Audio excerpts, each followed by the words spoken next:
আসসালামু আলাইকুম। যক্ষা বিষয়ক আরও একটি নতুন ভিডিওতে আপনাদের সবাইকে আমি স্বাগত জানাচ্ছি। আজকের ভিডিওতে আমরা জানার চেষ্টা করব যদি কারো যক্ষা রোগ হয় তাহলে তার প্লেট, গ্লাস বা বিছানা আলাদা করে দেওয়া লাগবে কি না, এবং আরও একটা জিনিস জানবো আমরা যে যক্ষা রোগ কত প্রকার ও কী কী। তো যক্ষা রোগ শরীরের কোন জায়গায় সংক্রমিত হয়েছে তার উপরে ভিত্তি করে যক্ষা রোগকে প্রধান দুই ভাগে ভাগ করা হয়। একটা হলো পালমোনারি টিবি বা ফুসফুসের যক্ষা, আরেকটা হলো এক্সট্রা পালমোনারি টিবি বা ফুসফুসের বহির্ভূত যক্ষা বা ফুসফুসের বাইরের যক্ষা। তো আমাদের যে কনসার্ন যে যক্ষা রোগ হলে তার প্লেট, গ্লাস বা বিছানা আলাদা করে দেওয়া লাগবে কি না, সেই বিষয়টা জানতে হলে আমাদের এই দুই ধরনের যক্ষা আছে এই সম্পর্কে একটু ধারণা নিতে হবে। যেমন ফুসফুসের বাইরের যক্ষা, এটা ফুসফুস ছাড়া একজন মানুষের শরীরে যে কোনো জায়গাতেই হতে পারে, যেখানে শুধুমাত্র রক্ত সঞ্চালন করে না এই ধরনের জায়গা, যেমন ধরেন চুল বা নখ অথবা দাঁতের শক্ত অংশ যেখানে রক্ত সঞ্চালন নাই, সেই জায়গাগুলো বাদে ফুসফুস বহির্ভূত যক্ষা শরীরের যে কোনো জায়গাতেই হতে পারে। তো এই ধরনের যক্ষা সংক্রামক না, সুতরাং ফুসফুসের বাইরের যক্ষার ক্ষেত্রে টোটালি এই কনসার্নটা নাই। এবার আমরা আসি যে ফুসফুসের যক্ষা বা পালমোনারি টিবি। ফুসফুসের যক্ষার ক্ষেত্রে দেখতে হবে যে ওই যে ফুসফুসের যে যক্ষাটা, ওটা কোন পরীক্ষায় ওই রোগটা ধরা পড়ছে। এটা কি কফ পরীক্ষায় ধরা পড়ছে না অন্য কোনো পরীক্ষায় ধরা পড়ছে। যেমন আমরা জানি যে যক্ষা সাধারণত বাতাসের সাহায্যে ছড়ায়, অর্থাৎ যার ফুসফুসে যক্ষার জীবাণু আছে ওই ব্যক্তি যখন হাসি বা কাশি দেয় অথবা কথা বলে বা গান গায় তখন তার ফুসফুস থেকে জীবাণু বেরোয় বাতাসে মিশে যায়। তখন তার আশেপাশের যে মানুষগুলো থাকে তারা যদি শ্বাস প্রশ্বাসের মাধ্যমে ওই জীবাণুযুক্ত যে বাতাস সেই বাতাস গ্রহণ করে, তখন তার ভিতরে এই জীবাণুটা চলে যায়।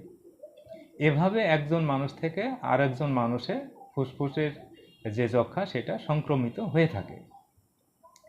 তাহলে আমরা যে বিষয়টা নিয়ে আজকে কথা বলতেছি যে তার প্লেট, গ্লাস বা বিছানা আলাদা করে দেওয়া লাগবে কিনা, এইটার উত্তর আপনারা নিজেরাই আজকে দিতে পারবেন। সেটা হলো যে ফুসফুসের আক্রান্ত যে ব্যক্তি এবং কফের মাধ্যমে যার জীবাণু শনাক্ত হয়েছে, ওই ব্যক্তি ছাড়া অন্য কারোর মাধ্যমে যেহেতু যক্ষা রোগ ছড়ায় না, আর যেহেতু শুধুমাত্র কফ পরীক্ষায় যার জীবাণু পাওয়া গেছে ওই ব্যক্তিটাই ছড়ায় এবং তার হাসি কাশি এইগুলোর মাধ্যমেই ছড়াইতেছে, তাহলে সে যখন কাশি দেবে বা হাসি দেবে তখন ওই ব্যক্তি যদি সচেতন থাকে, সে যদি কোনো কিছু ব্যবহার করে, সে রুমাল হোক বা গামছা হোক এই জাতীয়, তাহলে তার জীবাণু কিন্তু তার ফুসফুস থেকে বের হয়ে বাতাসে ছড়াইতে পারতেছে না। তাহলে যে ব্যক্তির যক্ষা হয়েছে আমাদের এখন জানতে হবে যে ওই ব্যক্তির আসলে কোন যক্ষা হয়েছে, তার কি ফুসফুসের যক্ষা হয়েছে নাকি ফুসফুসের বাইরের যক্ষা হয়েছে। এখন আমরা বুঝবো কিভাবে যে তার কোন যক্ষা হয়েছে, সাধারণ মানুষ কিভাবে বুঝবে। সাধারণ মানুষ যখন ডাক্তারের কাছে যায় তখন অবশ্যই ডাক্তার তাকে অ্যাডভাইস করবে যে কোনো না কোনো অ্যাডভাইস করবে কোনো না কোনো পরীক্ষার জন্য। এর আগের যে ভিডিওটা ছিল সেখানে আপনারা দেখছেন, বা যদি আপনারা না দেখে থাকেন তাহলে দেখে নিন যে ওখানে কোন ধরনের লক্ষণের জন্য আসলে কোন পরীক্ষা করতে হবে, ডাক্তার সেই সংক্রান্ত পরীক্ষা দিবে। এই ছাড়াও আরও একটা সহজ যে পদ্ধতি আছে জানার, সেটা হলো যে এই ধরনের একটা কার্ড থাকবে। এই ধরনের যে কার্ড প্রত্যেকটা রোগীকে দেওয়া হয়, এখানে দেখবেন যে এই পাশে লেখা আছে পালমোনারি, আরেক জায়গায় লেখা আছে এক্সট্রা পালমোনারি। এখানে পালমোনারির উপরে অবশ্যই টিক দেওয়া থাকবে এবং তার বাম পাশে দেখবেন ব্যাকটেরিওলজিক্যালি কনফার্ম লেখা আছে, ওইখানে কয়েকটা পরীক্ষার নাম লেখা আছে, ওইটার উপরে টিক থাকবে। শুধুমাত্র এই ধরনের পরীক্ষায় যাদের যক্ষা ধরা পড়ছে তাদের মাধ্যম দিয়েই শুধু সংক্রমিত হবে। তাই যখন ফুসফুসে কোনো আক্রান্ত ব্যক্তি আমরা পাবো তখন তাকে আমাদের সচেতন করতে হবে যে উনি যেন কাশি বা হাসি দেওয়ার সময় অবশ্যই যেন সচেতন থাকে, সে যেন কোনো কিছু ব্যবহার করে। তাহলে তার প্লেট, গ্লাস বা বিছানা আলাদা করে দেওয়ার আসলে এখানে কোনো কারণ নাই। শুধুমাত্র ওই ব্যক্তি যদি সচেতন থাকে আমাদের পরামর্শ দিতে হবে সে যখন হাসি দিবে বা কাশি দিবে সে যেন অবশ্যই কোনো না কোনো কিছু ব্যবহার করে যাতে তার ভিতর থেকে জীবাণুটা না ছড়ায় বা বাইরে বেরিয়ে না আসে। এই ছাড়াও রোগের প্রতিরোধ ক্ষমতার উপরে ভিত্তি করে যক্ষ্মাকে আরও কয়েকটি ভাগে ভাগ করা হয়, যেমন ডিএসটিবি বা ড্রাগ সেন্সিটিভ টিবি। এইটা সাধারণত ফার্স্ট লাইন যে ড্রাগ আছে এতেই ভালো হয়ে যায়।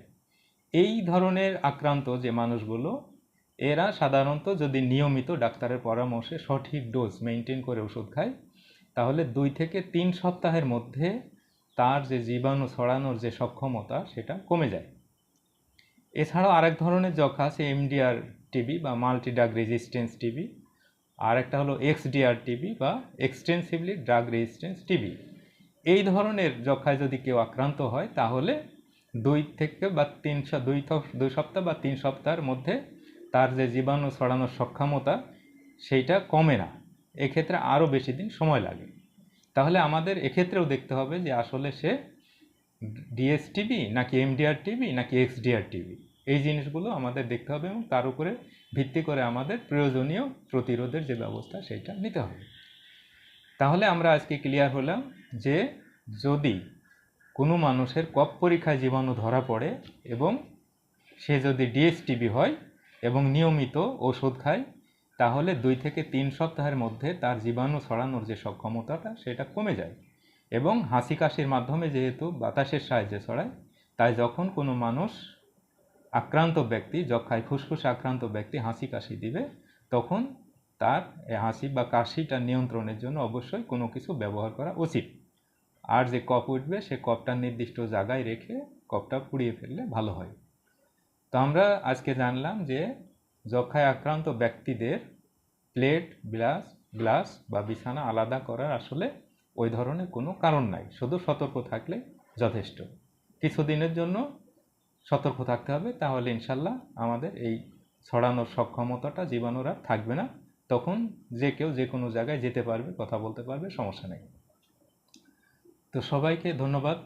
আপনারা যারা ভিডিওটা দেখলেন তারা পরিচিত জনের মধ্যে এই ভিডিওটা শেয়ার করে দিবেন যাতে সবাই মিলে জিনিসটা জানতে পারে। তাহলে আমাদের অনেকে জিজ্ঞেস করে যে যক্ষ্মা রোগ হয়েছে এখন আমরা কি সব কিছু আলাদা করে ফেলবো কিনা।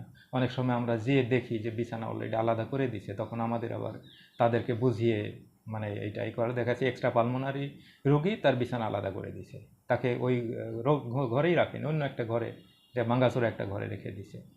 তো আমরা যদি ভিডিওটা শেয়ার করে দিই তাহলে সাধারণ মানুষ জানবে, তাদের এই যে কুসংস্কার এই সম্পর্কে তারা জানতে পারবে এবং তাদের এই যক্ষ্মা সংক্রান্ত যে ভয় বা কুসংস্কার সেটা কেটে যাবে।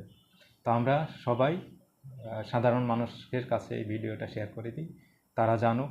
যত বেশি বেশি মানুষ যক্ষ্মার লক্ষণ জানবে তারা ওই রিলেটেড পরীক্ষা করতে পারবে। আর আগের যে ভিডিওটা ছিল কোন ধরনের লক্ষণের জন্য কি পরীক্ষা করতে হবে, সে ধরনের ক্ষেত্রেও যদি আপনি দেখেন যে নিজের বা পরিচিত কারো এই ধরনের লক্ষণ আছে, ডাক্তারে ওই ধরনের পরীক্ষা দেয়নি, তারপরেও আপনারা নিজেরাই ডাক্তার অন্যান্য যে টেস্ট দেবে তার পাশাপাশি যক্ষ্মা রোগ আছে কিনা এটা নির্ণয়ের জন্য যেন ডাক্তার সাহেব একটা টেস্ট দেয়, এটা সবাই অনুরোধ করবেন। তাহলে আমরা জানতে পারবো যে আসলে যক্ষ্মাটা হয়েছে কিনা। কারণ অনেক সময় দেখা যায় যে ডাক্তাররা অন্যান্য অনেক টাকা পরীক্ষা দিয়েছে কিন্তু যক্ষ্মা রোগের আর এই টেস্টটা দেয়নি, অনেক টাকা খরচ হয়ে গেল, লাস্টে দেখা যাচ্ছে যে অন্য জায়গায় যেয়ে বা বিদেশে যেয়ে তার কী হয়েছে যক্ষ্মা ধরা পড়ছে। তাহলে এই জিনিসটা আমরা যদি সব মানুষকে সচেতন করতে পারি মানুষের উপকার হবে। তাই ভিডিওটা শেয়ার করার জন্য আমি সকলকে অনুরোধ জানাচ্ছি। সবাই ভালো থাকবেন আর পারলে সাবস্ক্রাইব করে সাথে থাকবেন, তাহলে পরবর্তী ভিডিওটা সহজে পেয়ে যাবেন। আল্লাহ হাফেজ, সবাইকে ধন্যবাদ।